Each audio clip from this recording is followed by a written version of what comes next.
Hey guys வணக்கம், நான் உங்கள் ஷிவ். கிட்டத்தட்ட 2000 வருஷத்துக்கு முன்னாடி இந்த தமிழ் நிலப்பரப்பை மாறி மாறி தன்னோட கண்ட்ரோலில் வச்சுருந்த சேர சோழ பாண்டியர்கள் தங்களோட ஆட்சிக்கு உட்பட்ட பகுதியில் தங்களோட சுவடுகளை கட்டப்படுற கோயில்கள் மூலியமாக அடையாளமாக விட்டுட்டு போனாங்க.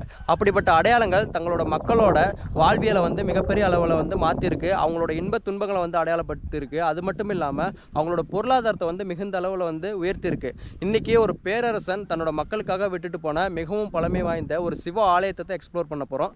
வாங்க கண்டென்ட் உள்ள போகிறோம். இன்றைக்கி நம்ம மிகவும் தொன்மையான ஒரு சிவாலயத்தை எக்ஸ்ப்ளோர் பண்ண போயிட்டுருக்குறோம். இந்த கோயில் எங்கே அமைஞ்சிருக்குன்னு பார்த்தீங்கன்னா, சோழர்களோட ஆட்சி பகுதியான திருச்சி மாவட்டத்தில் எம் களத்தூர் தொட்டியம் வட்டம் அப்படின்ற ஒரு கிராமத்தில் தான் இந்த சிவன் கோயில் லொக்கேட் ஆகிருக்கு. இந்த கோயிலோட சிறப்பம்சம் என்னென்னா, 3 பேரரசுகள் இந்த கோயில் நிர்வாகம் பண்ணியிருக்காங்க. யார் யாருன்னா சோழர்கள், பாண்டியர்கள், அப்புறம் விஜயநகர பேரரசு. இந்த 3 பேரரசுகளும் இந்த கோயிலை நிர்வாகம் பண்ணியிருக்காங்க. ஒரு காலத்தில் இந்த கோயில் சுற்றி இந்த ஊரும் மிகவும் சிறப்புமிக்க ஒரு செல்வமிக்க ஒரு இடமா இருந்திருக்கு. ஆனால் காலப்போக்கில் இப்போ பாருங்கள், உங்களுக்கே தெரியும், இப்போ ஒரு பொட்டல் காடலாக காட்சியளிக்குது. இன்றைக்கி இந்த இடத்துல லொக்கேட் ஆகிருக்கு அந்த சிவன் கோயிலை போயிட்டு பார்ப்போம் வாங்க. ஒரு காலத்தில் நெற்களஞ்சியம் அப்படின்னு பேர் எடுத்த இந்த ஊர் இன்றைக்கி பொட்டல் காடலாக காட்சியளிக்குது. அதே நிலைமை தான் இன்றைக்கி இந்த சிவாலயத்துக்கும். கிட்டத்தட்ட சிதிலம் அடைஞ்சிருக்கிற இந்த சிவாலயத்தை ரீசெண்ட் டைமில் தான் நம்ம இந்திய தொழில்துறை கண்ட்ரோலில் எடுத்து இப்போ புனரமைச்சிக்கிட்டு இருக்காங்க. வாங்க, கிட்டத்தட்ட நம்ம கோயில் பக்கத்தில் வந்தாச்சு. அந்த 3 பேரரசுகளும் நிர்வாகம் பண்ண அந்த கோயிலை போயிட்டு நம்ம எக்ஸ்ப்ளோர் பண்ணி பார்க்கலாம் வாங்க. கைஸ், நான் கிட்டத்தட்ட கோயிலோட பக்கம் வந்துட்டோம். இது தாங்க இன்றைக்கி நம்ம எக்ஸ்ப்ளோர் பண்ண போகிற சிவாலயம். ஈசானாதீஸ்வரர் அப்படின்னு சொல்லப்படுற ரொம்ப பழமை வாய்ந்த ஒரு சிவாலயங்க. இங்கே பார்த்தீங்களா, நீங்கள் பார்த்துட்ருக்க அந்த கருவறை மண்டபமும் கோபுரமும் நம்ம சோழ மன்னர்களால் கட்டப்பட்டது. இந்த முதல் மண்டபம் பார்த்திங்கன்னா பாண்டிய மன்னர்களால் கட்டப்பட்டிருக்கு. இந்த 2ஆம் மண்டபம் விஜயநகர பேரரசால் கட்டப்பட்டு இந்த 3 பேரரசுகளாலும் இந்த ஈசானீஸ்வரர் கோயில் நிர்வாகம் செய்யப்பட்டிருக்கு. இன்றைக்கி இப்படிப்பட்ட மிகவும் பழமையான ஒரு கோயிலை தான் நம்ம ஃபுல்லாக எக்ஸ்ப்ளோர் பண்ண போகிறோம். வாங்க தொடர்ந்து பயணிக்கலாம். ஃபஸ்ட்டு வெளிப்புற அமைப்புகளை நம்ம எக்ஸ்ப்ளோர் பண்ணிவிடுவோம். ஒவ்வொரு தூணும், ஒவ்வொரு புடைப்பு சிற்பங்கள், ஒரு சிற்பங்கள், கோயிலோட கட்டிடக்கலை, அது எவ்வளவு நேர்த்தியாக கட்டப்பட்டிருக்கு அப்படின்ட்டு ஒவ்வொரு ஃப்ரேம் பை ஃப்ரேமாக நம்ம எக்ஸ்ப்ளோர் பண்ணலாம் வாங்க. ஃபஸ்ட்டு கோயிலோட ஃப்ரண்ட்டில் அமைஞ்சிருக்கிற பாருங்கள் பலிபீடம். இது உங்களுக்கே தெரியும்னு நினைக்கிறேன். நான் எல்லாம் ஒவ்வொரு வீடியோலையும் பதிவு பண்ணிகிட்ருக்கேன். நம்மளோட நெகட்டிவ் எனர்ஜிஸ்லாம் இந்த பலிபீடத்தில் விட்டுட்டு போகணும் அப்படின்ற ஒரு கான்செப்ட்னால நம்ம முன்னோர்கள் ஐடென்டிஃபை பண்ண மார்க்கிங் இது. இந்த இது பார்த்திங்கன்னா நந்திகேஸ்வரர் 2 சிலைகள் இருக்குது பாருங்கள். ஏன்னா 2 நந்திகேஸ்வரர் இருக்கிறதுனால நம்ம கன்ஃபியூஸ் ஆகிக்க வேணாம். ஏன்னா பல மன்னர்கள் ஆட்சி பண்ணியிருக்காங்க. இந்த கோயில் நிர்வாகம் செய்யப்பட்டிருக்கு.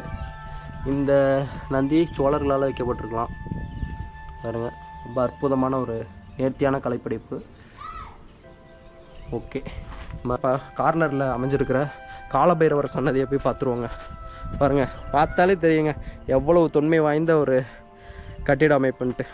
பார்த்திங்க, ஒரு சின்ன மண்டபம் அமைச்சு காலபைரவருக்கு சின்ன சன்னதி அமைச்சிருக்காங்க பாருங்கள். இவர் தாங்க காலபைரவர், ஈசனோட இன்னொரு அவதாரமாக கருதப்படுறாரு.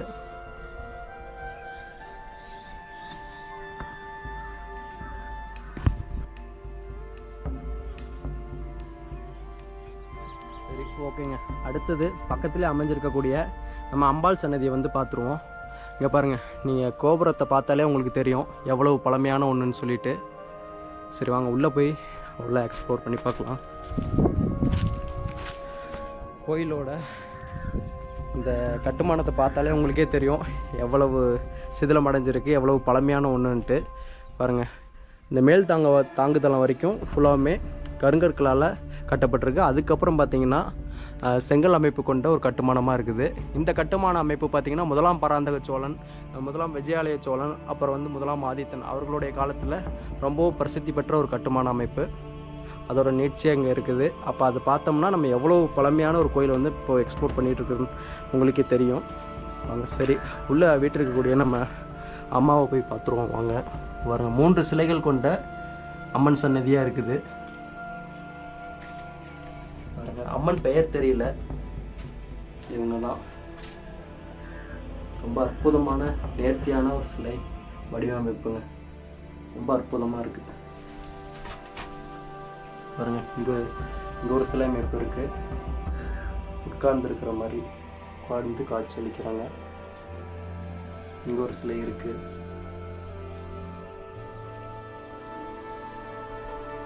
சரி, ஓகேங்க. அடுத்து சன்னதி போய் பார்ப்போம் வாங்க. பாருங்க, இப்போ தான் வந்து புனரமைச்சிக்கிட்டு இருக்காங்க. எல்லாமே சின்ன சின்ன பாருங்க, இங்கெல்லாம் சிலை அமைப்புலாம் இருக்குது. என்ன சிலைன்னு பார்த்தோம்னா விஷ்ணு பகவானோட சிலை எல்லாம் சிதிலமடைஞ்சு கீழே இருக்குது. எல்லாம் சீக்கிரம் புனரமைக்கப்படும்னு நினைக்கிறேன். சரி, ஓகே, வாங்க அடுத்த சன்னதியை போய் எக்ஸ்ப்ளோர் பண்ணுவோம்.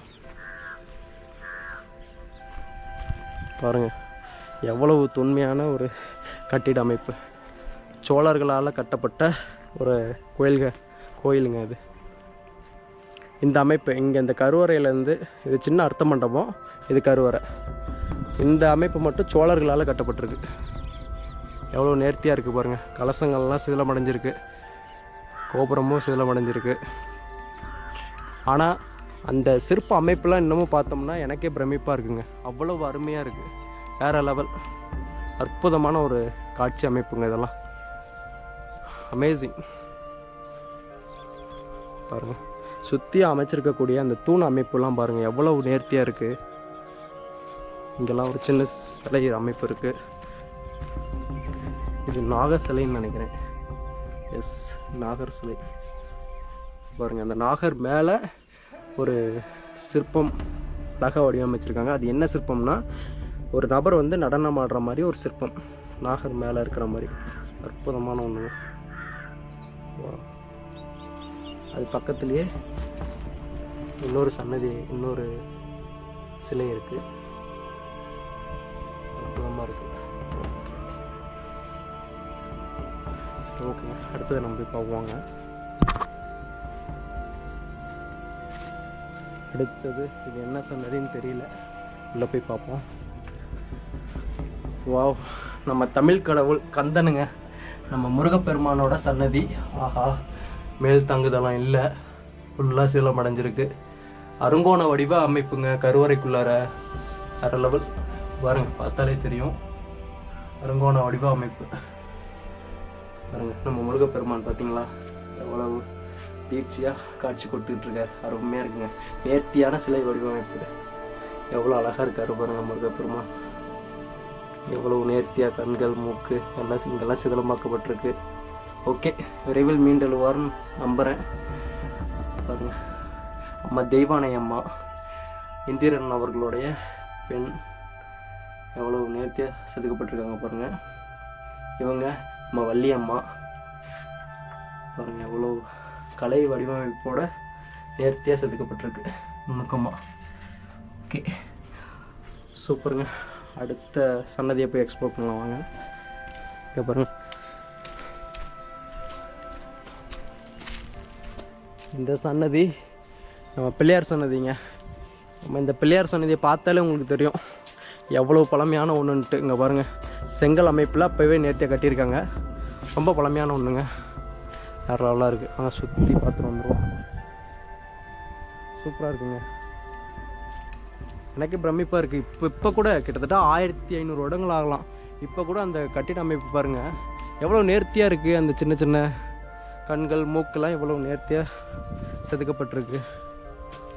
இங்கே கொடுக்கப்பட்டிருக்கு அந்த டிசைன்ஸ்லாம் பாருங்கள் எவ்வளோ நுணுக்கமாக செதுக்கப்பட்டிருக்கு.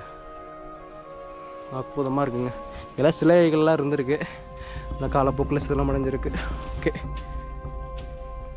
ஃபுல்லாமே செங்கல் அமைப்பு. இந்த சன்னதி மட்டும் பிள்ளையாரோடது. ஓகே, நம்ம பிள்ளையார் பார்ப்போம். இவர் தாங்க நம்ம பிள்ளையார். பழமையான பிள்ளையார் வடிவமைப்பு பார்த்துக்குங்க, எவ்வளோ நேர்த்தியாக இருக்கார். அற்புதமாக இருக்குங்க. ஓகேங்க, அடுத்தது நம்ம கோயிலோட பின்பக்கத்தில் அமைஞ்சிருக்கக்கூடிய ஒரு முக்கியமான கல்வெட்டை பார்க்க போகிறோம். அது என்ன கல்வெட்டுனா, ஆரம்பத்தில் நான் இந்த ஊர் வந்து ஒரு பொட்டல் காடலாக காட்சியளிக்குன்னு சொன்னேன்ல. ஆனால் முற்காலத்தில் இந்த ஊர் ஒரு மிகப்பெரிய நெற்களஞ்சியமாக இருந்திருக்குங்க. அதற்கான கல்வெட்டு ஆதாரம் இந்த இடத்துல இருக்குங்க. பாருங்க, இதுதான் அந்த கல்வெட்டு ஆதாரம். நெற்களஞ்சியம் அப்படின்னு சொல்லிட்டு பழைய தமிழ் பிராமி எழுத்தில் எழுதப்பட்டிருக்கு. அப்படிப்பட்ட ஊர் இன்றைக்கி வந்து ஒரு பொட்டல் காடு மாதிரி காட்சி அளிக்குதுங்க. உங்களுக்கே தெரியும், அங்கே பாருங்கள். சோழர்கள் நெற்களஞ்சியம் அப்படின்னாலே சோழர்கள் தான். கண்டிப்பாக இது சோழர்கள் கட்டப்பட்ட கோயில்னு நம்ம ஈஸியாக ஐடென்டிஃபை பண்ணிடலாம். சரி, ஓகேங்க, வாங்க நம்ம அடுத்து கோயிலில் சுற்றி இருக்கிற சின்ன சின்ன சன்னதிகளை எக்ஸ்ப்ளோர் பண்ணிவிடுவோம். பாருங்கள், பார்த்தீங்களா கோயிலோட விமான அமைப்பு பாருங்கள், எவ்வளோ நேர்த்தியாக கட்டப்பட்டிருக்கு. கிட்டத்தட்ட 1500 வருடங்கள் பழமையான ஒரு கோயிலுங்க இது. திருச்சி மாவட்டம் களத்தூர் அப்படின்ற ஒரு சின்ன கிராமத்தில் அமைஞ்சிருக்குங்க. அது சோழர்களால் கட்டப்பட்ட ஒரு கட்டிட அமைப்பு. சரி, வாங்க நம்ம அடுத்து தெற்கு பக்கமாக அமைஞ்சிருக்கக்கூடிய தட்சிணாமூர்த்தி அவர்களுடைய சின்ன சன்னதியை பார்ப்போங்க. இதாங்க தட்சிணாமூர்த்தி அவர்களுடைய சன்னதி பாருங்க. இதெல்லாம் பார்க்கவே அபூர்வமாக இருக்குங்க. ரொம்பவும் பழமையான ஒரு சிற்பங்கள், இதெல்லாம் அற்புதமாக இருக்குங்க.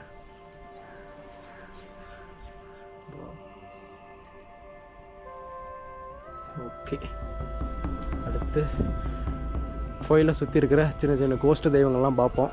கல்வெட்டுக்கள், புடைப்பு சிற்பங்கள் அதெல்லாம் பார்க்கலாம் வாங்க. பாருங்கள், வெளிப்புற தூண் அமைப்புலாம் பார்த்துங்க, தாமரை இதழ் கொண்ட ஒரு அமைப்பில் கட்டப்பட்டிருக்கு. அங்கெல்லாம் சின்ன சின்ன சுவடுகள் இருக்குது. இங்கே பாருங்கள், இங்கெல்லாம் யாழி அமைப்பு கொண்ட ஒரு இது இருக்குது. இங்கே ஒரு மனிதருடைய முக அமைப்பு, கிட்டத்தட்ட மாயன்ஸ் மாதிரி இருக்காங்க இந்த முக அமைப்பு பார்த்தா. இங்கெல்லாம் சின்ன சின்ன கோஷ்ட தெய்வங்கள் இருந்திருக்கு. அங்கெல்லாம் காலப்போக்கில் எல்லாம் சிதலம் அடங்கு ஆயிருக்கு. ஒரு சீசனை பார்க்குறதுக்கு முன்னாடி இந்த வெளிப்புற மண்டபத்துக்கு ஒரு மிகப்பெரிய ஒரு வரலாறு இருக்குங்க. நம்ம பேரரசர்கள், அதாவது சேர, சோழ, பாண்டியர்கள், அடுத்து வந்து விஜயநகர பேரரசர்கள்லாம் பார்த்திங்கன்னா நம்மளுடைய சிவன் ஸ்தலங்களில் வந்து எந்த மாதிரி பராமரிச்சிருக்காங்க, நிர்வாகம் பண்ணியிருக்காங்க அப்படின்னு சொல்லிட்டு ஒரு மிகச்சிறந்த உதாரணமாக இந்த மண்டபங்களை வந்து நான் கருதலாம். இந்த முதல் மண்டபம் இருக்குது பார்த்திங்களா, நம்ம பாண்டிய மன்னர்களால் கட்டப்பட்டதுங்க. நீங்கள் சொன்னால் நம்புவீங்களா? வாங்க அதுக்கான ஆதாரத்தை காட்டுறேன். அவர்கள் விட்டு சென்ற இந்த அடையாளம் இதுதாங்க.